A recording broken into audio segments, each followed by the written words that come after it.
মাঝে মাঝে আল্লাহ আমাদেরকে দুঃখ কষ্ট দিয়ে পরীক্ষা করতে চান, এগুলো আমাদের জন্য খারাপ নয়। এই দুঃখ কষ্ট বিপদ আমাদের কোমরকে সোজা করে, আমাদের পায়ের মাটিকে শক্ত করে, চিল্লায় বলেন ঠিক কিনা? প্রতিকূল পরিবেশে কিভাবে বাঁচতে হয় এই দুঃখ কষ্ট আমাদেরকে শিখায়। এজন্য মুমিন বান্দার বৈশিষ্ট্য হচ্ছে দুঃখ কষ্ট বেদনা জ্বালা এগুলোতে সে আপসেট হয় না, সে হাল ছেড়ে দেয় না, সে ভরসা রাখে একজনের উপর, চিল্লায় বলতে হবে তিনি কে? কারণ মুমিন জানে রাত্রি যত গভীর হয় অন্ধকার তমানিসা ভেদ করে সুবহে সাদিক হয়। মুমিন জানে গর্ভবতী নারীর পেটের ব্যথা যেই দিন বাড়তে থাকে ওই দিনই নতুন মেহমান আগমনের সময় ঘনাতে থাকে। মুমিন জানে তার জীবনে দুঃখ কষ্ট বিপদ যত বাড়তে থাকে সুখের দিন কাছে আসতে থাকে। এজন্য মুমিনের হারাবার কিছু নেই। ফা ইন্না মাআল উসরি ইউসরা, ইন্না মাআল উসরি ইউসরা। নবী হে, কষ্টের পরেই আছে আনন্দ, দুঃখের পরেই আছে সুখ। আপনি সমস্যায় পড়েছেন, ওই সমস্যার সমাধানও আছে না নাই? এই পৃথিবীতে এমন কোন সমস্যা আছে যেটার সমাধান নাই? কথা বলেন। সমস্যা তৈরি করেছে কে? আবার সমাধানও দিয়েছে কে? Allah doesn't create a lock without its key. Allah কখনো চাবি না বানাইয়া ওইটার তালা বানায় নাই। কথা কন। তালাও যেহেতু আছে ওই তালার চাবিও বানিয়েছে কে? মা আনজালাল্লাহু দাআন ইল্লা আনজালাল্লাহু লাহু শিফা। আল্লাহ দুনিয়ায় এমন কোন রোগ পাঠায় নাই যেই রোগের ঔষধ বানায় নাই, এমন কোন রোগ নাজিল করে নাই যেই রোগের কোনো চিকিৎসা বানায় নাই, হয়তো সেটা আবিষ্কার হয় নাই। অনেকে ক্যান্সারের কথা বলতে পারেন যে হুজুর ক্যান্সার এমন রোগ, এই ক্যান্সার তার নাই কোনো অ্যান্সার, কিন্তু বিজ্ঞানীরা বলতেছে এটারও অ্যান্সার আবিষ্কৃত হচ্ছে। সুবহানাল্লাহ কইবেন না? কিছু কিছু ক্ষেত্রে হয়েও গিয়েছে। এজন্য দুঃখের পরেই আছে সুখ, কষ্টের পরেই আছে আনন্দ। এই দুনিয়াটাই এরকম, কষ্টের পরই আনন্দ। দেখবেন তারাবির নামাজ 20 রাকাত পড়তে কষ্ট লাগে না? কোমরে ব্যথা, হাঁটুতে ব্যথা, কিন্তু 20টা রাকাত যখন শেষ করে মসজিদ থেকে বের হই একটা আনন্দ আছে না নাই? কষ্ট করে পরীক্ষার জন্য প্রিপারেশন নিলেন আপনি কয়েক মাস, কিন্তু ফলাফল যখন ভালো হয় তখন একটা আনন্দ আছে না নাই? সারাদিন রোজা রাখলেন রমজানে, কি কষ্ট, তৃষ্ণায় গলা ফেটে যায়, কিন্তু ইফতারির সময় যখন রুহাবজা শরবতটা খাই কেমন লাগে? একটা আনন্দ আছে না নাই? এজন্য আল্লাহ বললেন فإن مع العسر يسرا إن مع العسر يسرا। ও নবী, কষ্টের দিন মক্কায় অল্প কিছু দিন, মদিনাতে আনন্দের দিন অপেক্ষা করছে। আমাদের জীবনে যদি দুঃখ কষ্ট আসে আমরা ধৈর্য ধরবো, তাওয়াক্কুল করবো একজনের উপর, তিনি কে? কারণ আমরা বিশ্বাস করি কষ্টের দিন এটা চিরকালের জন্য নয়, সামনে আনন্দের দিন আমাদের জন্য সেট করে রেখেছে কে? তাহলে আমরা সূরাতুল ইনশিরাহ থেকে 3টা নিয়ামতের বর্ণনা শুনলাম, বিশ্বনবীকে কি সান্ত্বনা দেয়া হলো সেটা শুনলাম। এবার 2টা গাইডলাইন শুনে তাফসীর আমরা শেষ করব। শুনতেছেন? কষ্ট হচ্ছে তো উঠা বসা করতেছেন কেন? উঠলেন কারা কারা? শেষ করে দিব? দোয়া করে দেই। কি গাইডলাইন দিলেন শুনবেন? কে কে শুনবেন না হাত তোলেন।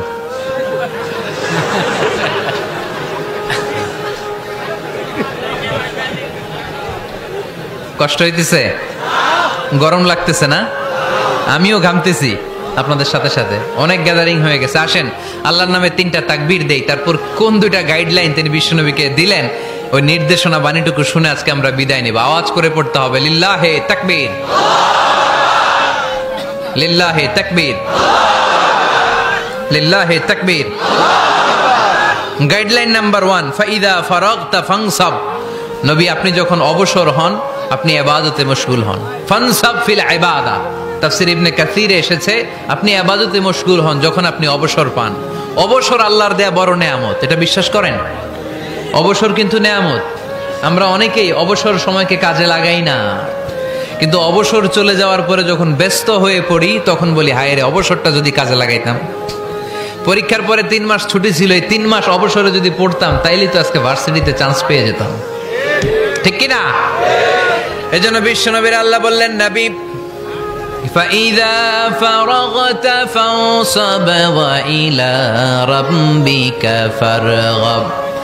মাদানী জীবনে, মাক্কি জীবনে, দাওয়াতি কার্যক্রমের পরে, রাষ্ট্রীয় কার্যক্রমের পরে যখনই আপনি অবসর পাবেন তখনই আপনি ইবাদত করেন, তখনই বেশি বেশি আল্লাহর কাছে দোয়া করে।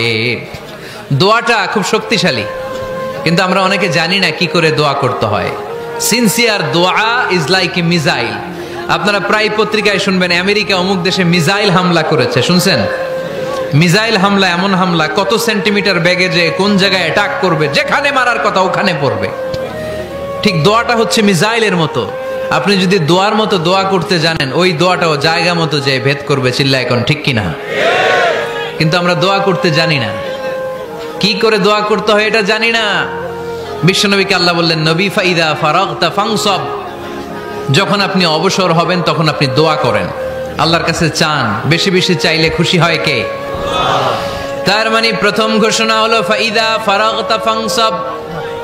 প্রথম নির্দেশনা হলো নবী, যখনই আপনি অবসর পাবেন ইবাদত করবেন এবং দোয়া করবেন, বেশি বেশি আল্লাহর কাছে চাইবেন।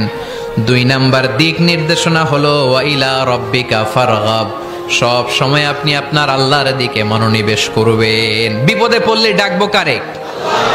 আমাদের অসুস্থতাকে সুস্থতায় পরিণত করে দিতে পারে কে? চাকরির জন্য পাগল পারা, চাকরি নাই, চাকরির ব্যবস্থা করে দিতে পারে কে?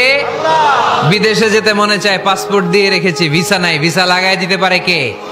কিন্তু আমরা দুঃখ, কষ্ট, বেদনা কিছু একটা হইলেই সবার আগে আল্লাহরে শেয়ার করার আগে ফেসবুকে শেয়ার মেরে দেই। আছে না নাই?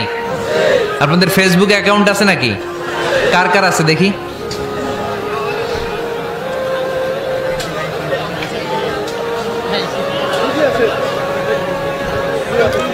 আছে আছে। এটার জন্য আমরা ভালো কাজে লাগাই, ঠিক কিনা? আপনি চাইলেই এমন ভাবে ফেসবুক ফ্রেন্ড লিস্ট করতে পারেন যারা ভালো ভালো জিনিস শেয়ার করে, যারা মোটিভেশনাল জিনিস শেয়ার করে, ইসলামের পক্ষে কথা বলে। আপনার এক একটা শেয়ারে অনেকের জীবন বেঁচে যেতে পারে, ঠিক কিনা? একজন মুমূর্ষ রোগীকে বাঁচাতে রক্তের প্রয়োজন, রক্তের গ্রুপ এ পজিটিভ। যারা রক্ত দান করতে আগ্রহী তারা এই নাম্বারে যোগাযোগ করুন। ফেসবুকে মাঝে মাঝে এরকম নিউজ আসে না নাই? আপনি just you put down in share, শেয়ারের মধ্যে একটা পুট করে দিলেন, একটু শেয়ার মেরে দিলেন, ছড়িয়ে পড়লো হাজার হাজার ফেসবুক ফ্রেন্ডদের কাছে। তাদের অনেকে ব্লাড দিতে আগ্রহী, সে তাড়াতাড়ি যেয়ে সেখানে ব্লাড ডোনেট করে আসলো। আপনার একটা শেয়ারের কারণে বেঁচে গেল অনেকগুলো প্রাণ। চিল্লা এখন ঠিক কিনা? রক্তদানের মতো শ্রেষ্ঠ ইবাদত হতে পারে? আমরা মনে করি শুধু জিকিরি ইবাদত, আমরা মনে করি শুধু নামাজি ইবাদত। রক্তদান, এক ব্যাগ রক্ত থেকে অনেক মানুষকে বাঁচানো যায়। এর মধ্যে আছে হিমোগ্লোবিন, এর মধ্যে আছে প্লাটিলেট, আছে প্লাজমা। রক্তে একটা উপাদান আছে প্লাজমা, নাম শুনছেন? আগুনে পোড়া রোগীকে বাঁচাতে এই প্লাজমা লাগে। হসপিটালের বার্ন ইউনিটে যেয়ে দেখবেন মানুষ কিভাবে চিল্লায়। নুসরাত নামে একটা মেয়ে মারা গেল না? এক বদমাইশের কবলে পড়ে মারা গেল না? তাকে আগুন জ্বালিয়ে দেয়া হয়েছিল তার গায়ে, তার প্লাজমাগুলো জ্বলে গিয়েছিল। আগুনে পোড়া রোগীর যে কি কষ্ট, একটু দেখার জন্য হসপিটালের বার্ন ইউনিটে যাবেন, দেখবেন যে কি কষ্টে আছে তারা। এই প্লাজমাগুলোকে অনেক সেন্টিগ্রেড তাপমাত্রা নামিয়ে ঠান্ডা করে দেহে পুশ করা হয়। আপনার এক ব্যাগ রক্ত থেকে প্লাজমা আলাদা করা হবে, প্লেটলেটস আলাদা করা হবে, হিমোগ্লোবিন আলাদা করা হবে, শ্বেতকণিকা, লোহিত কণিকা আলাদা করে অনেকগুলো মানুষ বেঁচে যাবে। এজন্য ফেসবুক থাকাটা দোষের কিছু না, তবে ভালো কাজে আমরা ব্যবহার করব, ঠিক কিনা? আপনার ফেসবুক শেয়ারিং আপনার জান্নাতি বানাতে পারে, আর আপনার ফেসবুক শেয়ারিং আপনার জাহান্নামের লাকড়ি বানাতে পারে। চিল্লায় বলেন ঠিক কিনা? So the decision is yours. সিদ্ধান্ত আপনাকে নিতে হবে, আপনি কিভাবে করবেন। যে কোনো বিপদে ওয়াইলা রাব্বিকা ফারগাব, কোনো দিকে মনোনিবেশ না করে কার দিকে মনোনিবেশ করব? যে কোনো বিপদ আপদ ফেসবুকে শেয়ার করার আগে শেয়ার করব কার কাছে? আমাদের যার যা লাগে আল্লাহ সবও যদি দিয়ে দেয়, আল্লাহর ধনভাণ্ডারের 1 ইঞ্চিও কমবে? হাদিসে কুদসিতে আল্লাহ বললেন, লাউ আন্না আউওয়ালাকুম ওয়া আখিরাকুম ওয়া ইনসাকুম ওয়া জিন্নাকুম, পৃথিবীর সব জিন, পৃথিবীর সব মানুষ বিশাল মরুভূমিতে দাঁড়িয়ে যদি আমার কাছে চাইতে শুরু করে, আল্লাহ এটা দাও, ওটা দাও, ওটা দাও, আমি আল্লাহ তোমাদের সব চাহিদাও যদি মিটিয়ে দেই, আমি আল্লাহর ধনভাণ্ডারের 1 ইঞ্চিও কমবে না। এজন্য চাইবো কার কাছে? বিপদে আপদে ভরসা করব কার কাছে? আর অবসরগুলোকে কাজে লাগানোর দরকার আছে না নাই? স্বাবলম্বী হওয়ার চেষ্টা করার দরকার আছে না নাই? ফাইন্না মাআল উসরি ইউসরা, ইন্না মাআল উসরি ইউসরা। নবী হে, কষ্টের পরেই আছে সুখ, দুঃখের পরেই আছে আনন্দ। সব সময় মানুষের সময় একরকম কাটে না। এজন্য আমরা তাওয়াক্কুল করতে চাই একজনের উপর, তিনি কে? যখন তোমার মন খারাপ হয় তুমি সূরা ইনশিরাহ তেলাওয়াত করো, কেননা সূরা ইনশিরাহর ভেতরে আল্লাহ এমন মোটিভেশনাল কথা রেখে দিয়েছেন, এমন ইন্সপায়ারেশন রেখে দিয়েছেন, আপনি পড়লেই আপনার হৃদয়টা শীতল হয়ে যাবে। এই সূরাটাকে আমরা 3 ভাগে ভাগ করব। এই সূরার প্রথম 4 আয়াতে আল্লাহ তাআলা বিশ্বনবীর প্রতি কি নেয়ামত দিয়েছেন সেটার বর্ণনা করেছেন। প্রথম 4 আয়াতে নেয়ামতের বর্ণনা, তারপরের 2 আয়াতে বিশ্বনবীকে দিয়েছেন সান্ত্বনা, আর শেষ 2 আয়াতে দিয়েছেন দিক নির্দেশনা। খেয়াল করে শুনেন, প্রথম 4 আয়াতে তিনি দিয়েছেন নেয়ামতের বর্ণনা, পরের 2 আয়াতে তিনি দিয়েছেন আমার প্রিয় নবীকে সান্ত্বনা, আর শেষ 2 আয়াতে তিনি বিশ্বনবীকে দিয়েছেন নির্দেশনা। দেখি মনে রাখতে পেরেছেন কিনা? প্রথম 4 আয়াতে নেয়ামতের বর্ণনা, পরের 2 আয়াতে সান্ত্বনা, শেষ 2 আয়াতে দিক নির্দেশনা। তার মানে প্রথম 4 আয়াতে মার্সি এন্ড দ্য বাউন্টিজ, পরের 2 আয়াতে condolence and consolation, and finally শেষ 2 আয়াতে গাইডলাইন। তো আসুন আমরা দেখি কি সান্ত্বনা দিল, কি নিয়ামতের বর্ণনা দিল। আল্লাহ বললেন, আলাম নাশরাহ লাকা সাদরাক। নবী হে, আমি কি আপনার হৃদয়কে উন্মোচিত করে দেইনি? আমি কি আপনার বক্ষদেশকে প্রশস্ত করার মাধ্যমে সত্যকে আপনার সামনে তুলে ধরিনি? বিল ঈমান ও বিনূরিল কোরআন, কোরআনের নূর দিয়ে আর ঈমান দিয়ে আপনার হৃদয়টারে প্রশস্ত করে দিয়েছে কে? ফামাই ইউরিদিল্লাহু আন ইয়াহদিয়াহু ইয়াশরাহ সাদরাহু লিল ইসলাম। যাকে আল্লাহ হেদায়েত দিতে চায়, যাকে আল্লাহ হেদায়েতের পথের পথিক বানাতে চায়, তার জন্য, ইসলামের জন্য তার হৃদয়টাকে আল্লাহ খুলে দেন। বিশ্বনবীর হৃদয়টাও এরকম খুলে গেল। বিশ্বনবী টের পেলেন ইসলাম ছাড়া মানবতার মুক্তির আর কোনো সম্ভাবনা নাই। ইসলাম মানুষের মুক্তি নিশ্চিত করতে পারে। ইসলাম দিয়ে এই ঘুণে ধরা সমাজকে ঠিক করা যাবে। ইসলামকে যদি প্র্যাকটিস করা না যায়, তাহলে এই মজুদদারির যে সমস্যা বাংলাদেশে চলছে, এটাকে বন্ধ করা যাবে না। ইসলাম থেকে প্রেসক্রিপশন না নিলে চাঁদাবাজি বন্ধ হবে না, টেন্ডারবাজি বন্ধ হবে না, শুধু দুদকের অফিস থেকে বসে বসে দুর্নীতি দমন করা যাবে না। এজন্য ইসলাম থেকে প্রেসক্রিপশন নিতে হবে। আল্লাহ তাআলা বললেন, আলাম নাশরাহ লাকা সাদরাক। নবী হে, ইসলামের জন্য আপনার হৃদয়টাকে কি আমি খুলে দেইনি? সত্য কি আপনার সামনে আমি তুলে ধরিনি? আপনাকে আমি আলাম নাজআলকা আহলাল হিম্মা, আপনার কি হিম্মতওয়ালা আমি বানাইনি? ইসলাম যখন আপনার হৃদয়ে ক্লিয়ার, আপনি বিশাল শক্তির সামনে দাঁড়িয়ে হাজার মানুষের সামনে ইসলামের পক্ষে কথা বলবেন, আপনি কাউরে ভয় পাবেন না। চিল্লায় বলেন ঠিক কিনা? এজন্য আল্লাহ বললেন, আলাম নাশরাহ লাকা সাদরাকা ওয়া ওয়াদা'না আনকা বিজরাকাল্লাযী আনকাযা যাহরাক ওয়া রাফা'না লাকা যিকরাক। সুবহানাল্লাহ পড়েন। নবী, আপনার হৃদয়টাকে আমি ইসলামের জন্য প্রশস্ত করে দিয়েছি। আপনি একেবারে সুনিশ্চিতভাবে বুঝতে পেরেছেন, জানতে পেরেছেন যে মানব সমস্যার সমাধান আছে শুধু ইসলামের ভেতরে। কিসের ভেতরে? এজন্য আমাদেরকে ইসলাম মানতে হবে। কি মানতে হবে? ইসলাম মানবো কতক্ষণ দেহে প্রাণ থাকে? ইসলাম মানবো কোনখানে? সবখানে। উত্তর দেন, ইসলাম মানবো কতক্ষণ দেহে প্রাণ থাকে? ইসলাম মানবো কোনখানে? রাজি আছেন নাকি ভাগাভাগি করবেন? কিছু ইসলাম, কিছু মন মতো। মসজিদ, মাহফিল, মাদ্রাসা ইসলাম, আর গোটা দুনিয়াটা মন মতো। এরকম ভাগাভাগি করা যাবে না। খবরদার। ইসলাম মানবতার মুক্তির সোপান। বিশ্বনবী এটা নিশ্চিত হলেন। বিশ্বনবীর হৃদয়টারে উজালা করে দিল কে? আলাম নাশরাহ লাকা সাদরাক। হে নবী, আপনার হৃদয় কি আমি খুলে দেইনি? হৃদয় খুলে দেয়া মানে হৃদয়ের মধ্যে হিম্মত তৈরি করে দেয়া। সাইয়েদনা মূসা আলাইহিস সালাম এই দোয়াটা আল্লাহর কাছে করেছিলেন, রব্বি ইশরাহলি সাদরি ওয়া ইয়াসসিরলি আমরি। আল্লাহ, আমার কাজ সহজ করেন, আমার হৃদয়টারে আপনি খুলে দেন। সাইয়েদনা মূসা আলাইহিস সালাম আল্লাহর কাছে চেয়েছেন আল্লাহ যেন হৃদয় খুলে দেয়, কিন্তু আমার নবী চাওয়ার আগেই আমার নবীর হৃদয়টারে খুলে দিয়েছে কে? আবার অনেক মুফাসসিরিনে ইকরাম বলেছেন এখানে শারহে সাদর দ্বারা শাক্কু সাদর উদ্দেশ্য, মানে সিনা চাক। আমার নবীর জীবনে পুরো জিন্দেগিতে 3 বার সিনা চাক হয়েছিল। কয়বার? সিনা চাক মানে বক্ষ বিদীর্ণ করা, ইংরেজিতে বলে ওপেন হার্ট সার্জারি। কি বলে? আপনাদের এই এলাকায় কারো হয় নাই? শুনছেন না এটা? ওপেন হার্ট সার্জারি, গলা থেকে নাভি পর্যন্ত একেবারে কেটে ফেলে।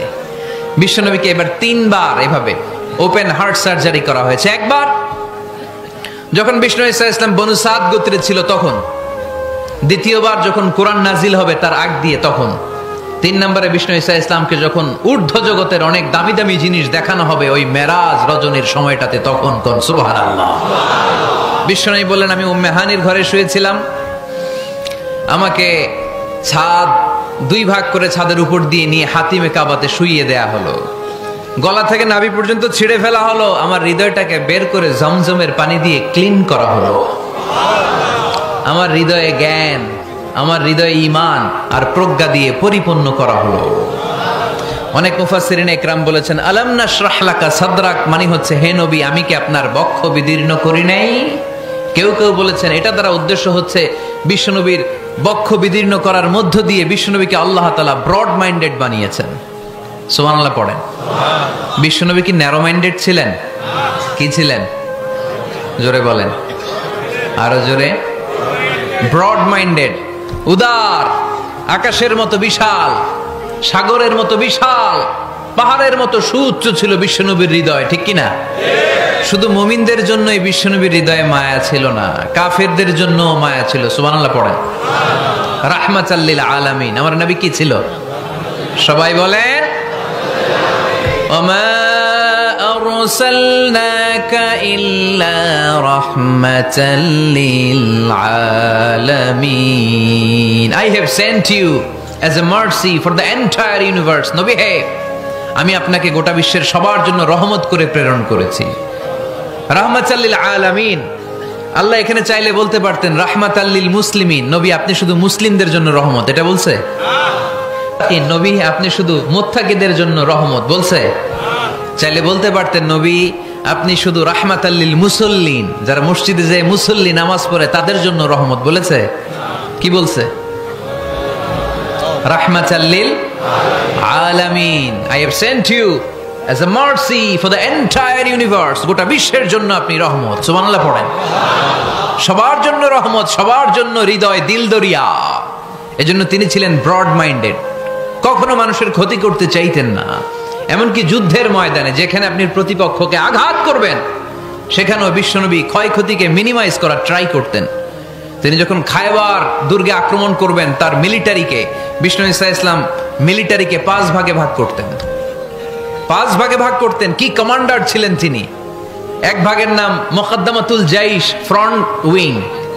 ডান দিকে একটা থাকতো মাইমানা, বায়ে একটা থাকতো মাইসারা, মাঝখানে যে ব্যাটালিয়ন থাকতো এটার নাম কালব, পেছনেরটার নাম খালফ। সুবহানাল্লাহ পড়েন। এজন্য বিশ্বনবী যখন অ্যাটাক করতেন তখন সবাই বলতো যা আল মুহাম্মদ ওয়াল খামিস, মুহাম্মদ তার 5 উইং এর ব্যাটালিয়ন নিয়ে আমাদের উপর আক্রমণ করেছে।